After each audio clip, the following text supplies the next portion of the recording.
Welcome to the 611 Films YouTube channel. We're back in 99. Back in 99. My name is David Groves, as one of your hosts, and with me as always, my co-host, Neil McKay. What is going on?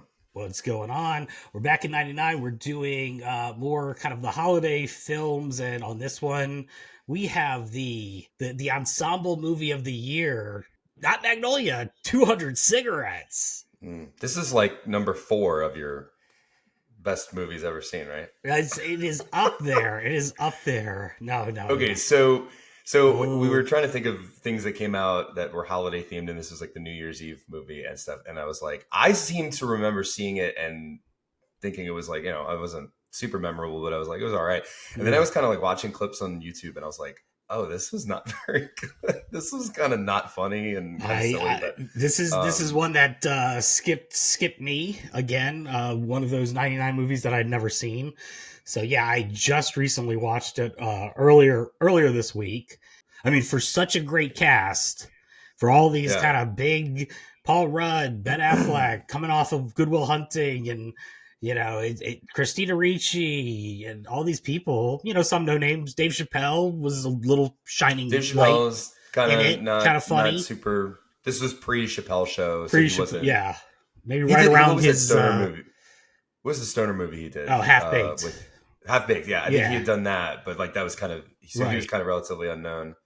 Yeah, he was a little bit. Paul Rudd, I don't think was. I forgot he was in it because I don't think he was like really super. I feel like I mean, I'd have to look at his IMDb, but it's like you jump from kind of that supporting character in Clueless that he had.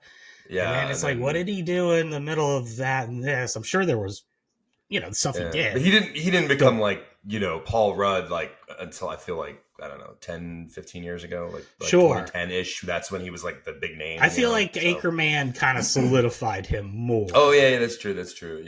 They've done studies, 60% of the time it works every time. That doesn't make sense. I think the 200 Cigarettes is worth watching just to see Paul Rudd's sideburns, because those things, wow, out of control. Out of control. The world. And I guess just a little backstory just for anybody that hasn't seen it. It's very hard to find. You kind of got to go around the web to get to it. So it's not like something you just find on Prime or Netflix or anything like that. But it is kind of I guess it all happens 1981, New Year's Eve. It's an ensemble movie. Everybody's got different stories. And he's sort of the main one with Courtney Love, honestly. Weirdly, honestly, I mean, she had just done People versus Larry Flint. Yeah, I was gonna say she was doing, and she was like really good in that. So I mean, she was doing kind of some. She wasn't bad in this either. She's another little shining. She was doing her little acting thing. Yeah. Which I thought. Yeah, you had a bunch of people like Martha Plimpton, Casey Affleck. I feel like we're missing. Ginny Garofalo. Was it Kate Hudson? Was Kate Hudson in this?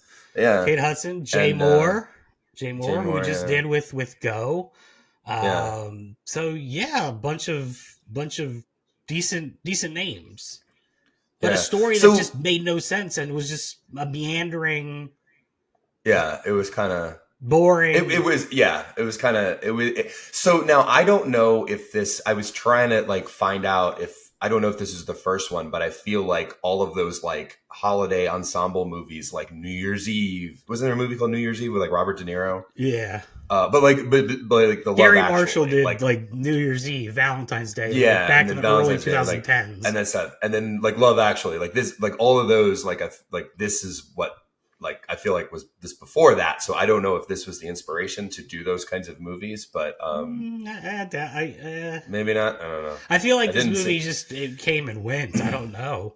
Supposedly there was a little hoopla, but again, I knew of it. I knew the poster. Like if you showed me the poster, I'm like, yeah, I never saw that. I didn't even know it was a 99 movie until you mentioned it. It reminded me a lot of Love Actually, like in that way of just kind of a bunch of people and they kind of intersect, but their stories are kind of separated. Just without the decent storylines, decent dialogue, decent acting. But the biggest problem with this movie was just they were just like every character was just wildly annoying. That is true. Everybody's just it's supposed to be a New Year's Eve party, and it's everybody's trying to get to this party, right? And while they're doing that, it's just a bunch of people complaining about things. Yeah, like to me that was it felt very here's what I was thinking in my head. It felt very film school, very somebody that's not really sure how to write nuance or subtext or it's let's just put it all out on the table. Let's just say exactly what we mean and what we feel and what we think. And this is the type of plot where everybody's got a problem. This is the issues. And it's like, yeah, but they're really annoying with it, I guess. I don't know what other words to say. Well, it was a cash grab, I'm sure. Like New Year's Eve or Valentine's Day or whatever, where cash. Even those, I saw those, and like, yeah, they were very syrupy. They were 2 steps away from Hallmark Lifetime Christmas movies that are now scattered everywhere. I think they're more made this year than ever before. Yeah. I mean, you can't get away from those. Well, yeah, that's true. And I mean, and again, we've done a couple of not so good movies in '99. So the whole point of this, I think, is like we're doing them all. We're not. I mean, obviously, like we love like some of our favorite movies came out in '99, but then there were some kind of questionable ones. And this wasn't the best, but it was.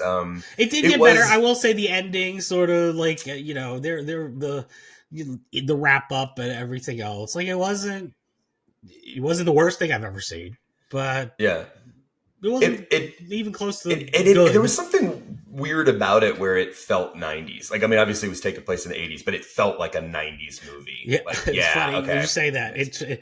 I read the Roger Ebert review of it. He's like, it feels not like these characters are from 81, but they're a bunch of 90s people cosplaying as a party that started in the pretty much. Yeah, exactly. Yeah, because it's like they're going a little far with the outfits, with the way they talk. It's you can tell, like, aside from like Gabby Hoffman, who probably like born and bred New York, you can tell a lot of these are kids not from New York trying to be New York, try to act New York. But it's you probably aren't missing much if you skip this one. But hey, exactly. But it was out there. It was 99. It was a very nostalgic kind of like a 90s perspective of the 80s kind of walk down memory lane, which was kind of cool because I do remember in the 90s, like especially like the late 90s, like the 80s were making a comeback and everybody was like big into the music and the music was good. Yeah, the soundtrack was pretty solid. They definitely had a solid little budget for their soundtrack. That was pretty good. You can't find it. I mean, it's funny too. I think I saw on Amazon like the DVDs. It's hard to find, so they're really up there in price or something. I guess it's like, I don't know. Maybe it's got whatever. A little it's worth cult, money. Like cult if classic you have a DVD, type thing. DVD of 200 cigarettes, it's worth a bunch of money. All right, guys. Well, that's it for this one. Thanks so much for listening to Back in 99. I'm David Groves, Neil McKay. See you guys on the next one. Later.